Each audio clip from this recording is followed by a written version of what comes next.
Ne dites plus Salon Hainaut Senior, mais Salon Charleroi Hainaut Senior. En effet, après qu'il ait été organisé pendant 4 ans par la province de Hainaut, cette année, une collaboration a été mise en place avec la ville de Charleroi.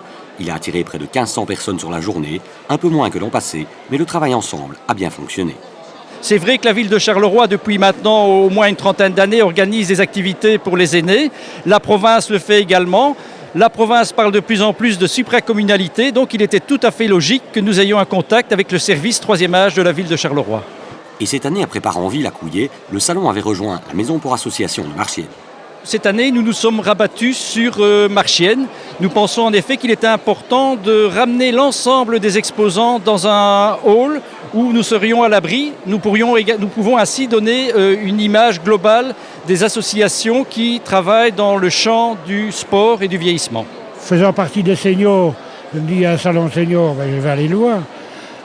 Vous avez découvert des choses ? Quand on cherche, on trouve toujours quelque chose. Par exemple ? Il y a un stand sur le radon, par exemple. C'est des choses dont on ne parle pas souvent. Car le but du salon est de réunir sur un même site des informations et des activités culturelles et de loisirs, bien sûr, mais aussi sociales. Donc nous avons invité le CPS, par exemple, le CPS de Charleroi, des associations qui travaillent peut-être à un niveau plus petit, je dirais, mais qui ont un rôle très important au niveau social. Comme ces 3 associations groupées, l'APIA, qui propose des aides et des gardes malades, la Phrase, une fondation qui soutient financièrement l'aide aux seniors, et le CASI, qui propose des activités pour lutter contre la solitude des âgés.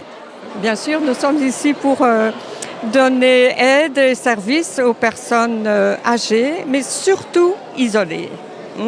Et voilà, il y a 3 structures indépendantes, mais qui se complètent, et sans but lucratif, et surtout qui fonctionnent avec du bénévolat. Maintenant, demain, après-demain, enfant ou pas enfant, on se retrouve isolé, Et le thème cette année, après la santé et le bien-être l'an dernier, c'est le sport, avec des démonstrations de divers sports, ou comme ici, de self-défense.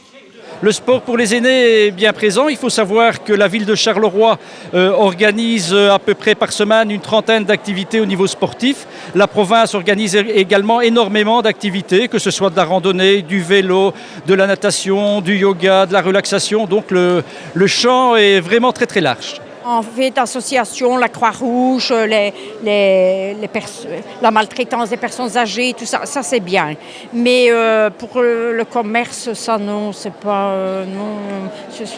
c'est commercial. Nous avons associé quelques petits producteurs parce qu'on trouvait que c'était normal de montrer aussi ce qui se fait en matière d'artisanat et de produits de bouche. Généralement, dans les salons, il y a la possibilité de se restaurer, il y a aussi la possibilité de prendre connaissance avec des artisans. Et ici, ce ne sont pas de grosses firmes commerciales, ce sont plutôt des gens qui travaillent à un niveau familial.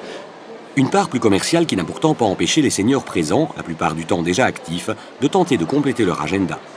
Ah, les activités ne nous intéressent plus, nous. Vous êtes full ? Exactement. Oui, c'est vrai. J'ai fait la gym ballon. Je fais la gym, je suis tous les jours, il y a quelque chose. Mon ami et moi, nous faisons de la gym ballon, nous faisons tout ce qu'il y a à faire pour le 3e âge. Les seniors sont encore très actifs. Oh oui, très actifs. Comme quoi, de plus en plus, une nouvelle vie commence après 60 ans.